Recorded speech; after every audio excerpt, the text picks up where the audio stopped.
Hello, welcome to Stir Crazy with Elsa, the cooking show for shut-ins. I'm so lonely. I'm Elsa Touche, and welcome to my kitchen. Now, you may be saying to yourself, Elsa is awfully overdressed for being alone in her kitchen, and it's true, this is a new dress. Well, it's new to me. It was a hand-me-down from my dear friend Valentine, who apparently is growing out of a lot of her things. So it's new to me, and I was saving it for a special occasion, and then I realized, darlings, we're going to have to make our own special occasions, aren't we? And I had the perfect excuse. An abundance of citrus fruit. Now, this citrus fruit was a gift of the Oasis nightclub, which, like all the bars, all the restaurants, and all the nightclubs, and everything fun in San Francisco is currently closed. Because the Oasis was closed, they weren't going to be able to use all their delicious bar citrus that normally would go into the drinks of queers and drag fans and other misfits and weirdos. Instead, it has ended up in my kitchen. Thanks, Oasis. Whatever kills me this spring, it's sure not gonna be scurvy. Well, with all this gorgeous citrus fruit and a gorgeous new frock to wear, I thought, well, now's the perfect time to make sangria!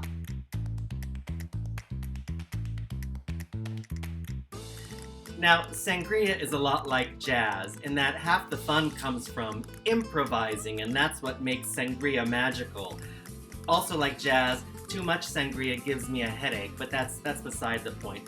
I'm going to give you a basic recipe for sangria that you can customize to suit what you have in your kitchen and your own tastes. Okay, here are the basic things you need. You need a bottle of wine. I'm using red, but you can use white wine as well. I think a fruit-forward, rather sweet wine is better, but again, use your own tastes as a guide.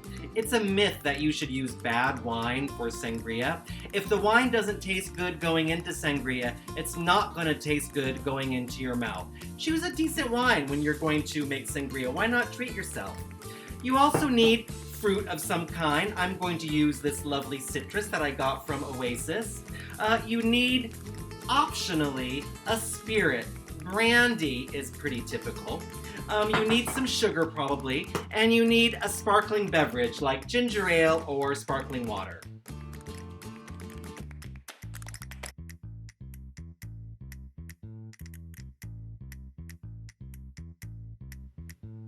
Now, sangria is a Spanish drink, of course. They've been growing wine in Spain since the days of the Roman Empire, and probably drinking something like sangria ever since then.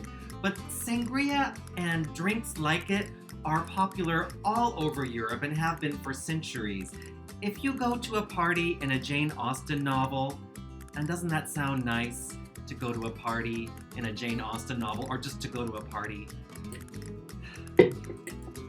If you go to a party in a Jane Austen novel and they serve you punch, it's probably a mixture a lot like what we're making today. Wine and spirits and fruit and probably a fair amount of sugar.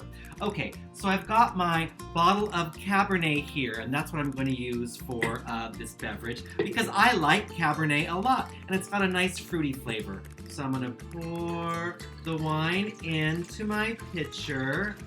Ooh, that sound. Mmm. Yum.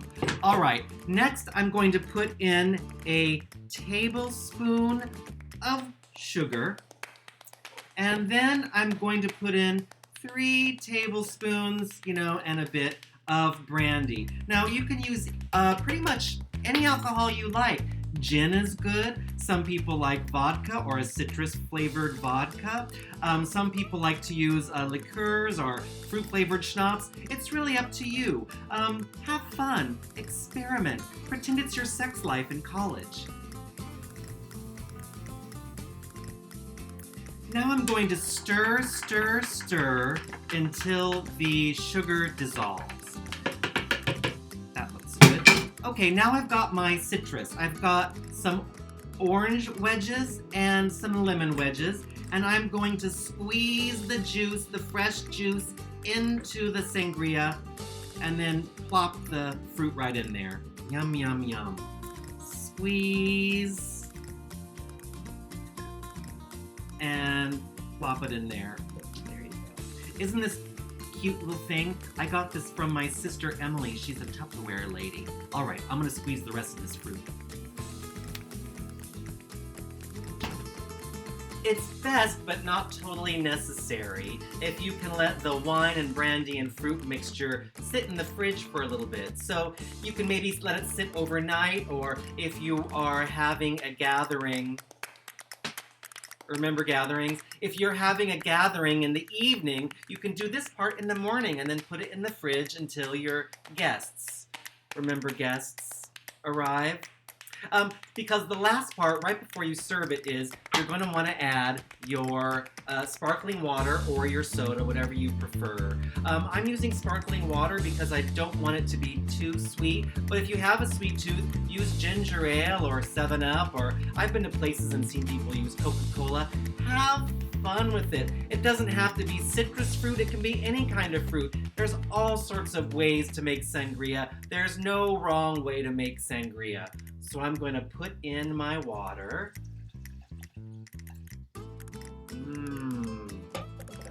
I'm going to mix it up again. And then I'm going to put some ice in a glass and serve it to myself.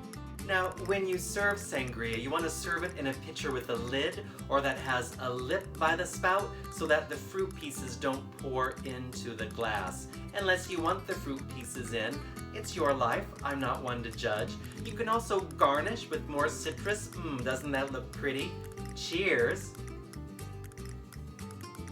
Thanks again for spending some time with me and having a little drinky poo. I sure miss having cocktails with real people. Until then, I'm so glad you could join me.